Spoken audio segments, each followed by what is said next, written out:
So let's talk about the setup before we can work on the execution of this front squat using a mace. Now, what I'm going to ask here is that you hold the mace in this position here. So I do want you to know that the more you choke in, the more resistance you're going to get. So the more you place your hand at the globe or the heavy part of your sledgehammer, the easier it's going to be, all right? And so your hands are going to be approximately shoulder width apart, and you're going to want a 90-degree bend at the elbows, and you want to pull them in. So you don't want them to flare out. You really want that 90-degree angle at the elbow. And you want to think about punching your elbows into the sky. So you're not going to be down here. You're literally going to be punching up and holding this position. The bar will be at about your forehead, and that's going to really be able to hit those posture muscles that help keep you nice and upright, okay? So now that you have the front rack position, I want to talk to you about what's going on with our feet. So you're squatting, your feet are either shoulder width or a little bit wider. They're comfortable for you. You're going to allow for slight external rotation, so you can deviate if it makes you feel comfortable. You got to do what it takes to get into the proper squat angle, okay?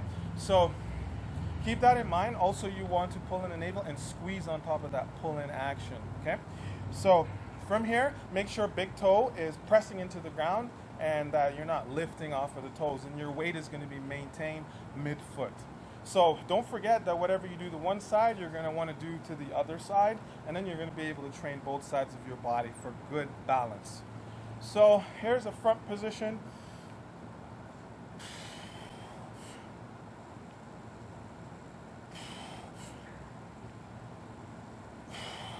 Let's take a look at the side view.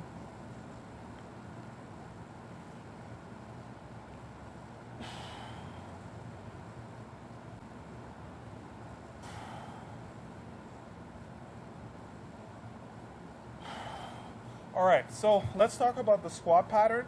What's happening here is that my hips and knees are breaking simultaneously. So I'm not leading with the hips and then leading with the knees, nor am I shooting forward, but rather there is this synergy happening with both joints here where it's tracking back and down at the same time to about 90 degrees at both joints. So meaning that I'm not going, if you look here, my knees aren't too far past midfoot and my hips are back, okay? I'm able to really load all my muscles properly.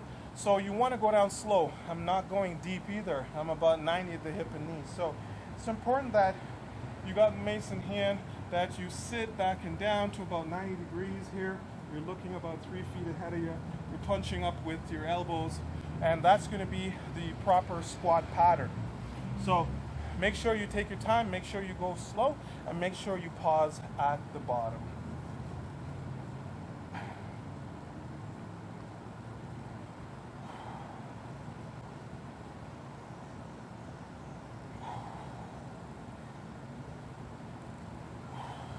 And in terms of knee tracking, make sure that the knees are in line with your two outer toes.